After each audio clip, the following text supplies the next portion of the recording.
I'm here to demonstrate and show you how our production is done. So many people will raise concern that when they buy mini excavators from us, they will not get the spare parts. Now take a look at this. These are some of the spare parts available. And then all these are some of the items that we use to produce the mini excavators. As you can see, the metals are very hard and they are durable. So all these bases are some of the items and the parts that are combined to produce mini excavators.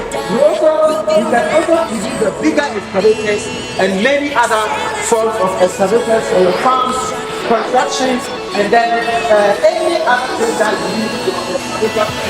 So from here up to there are lots of spare parts up that point. And also now let me show you as the way it works. Now, these are the crawler belts. Okay, crawler belts, all available. And then when you look to that side, there are a lot of other spare parts available.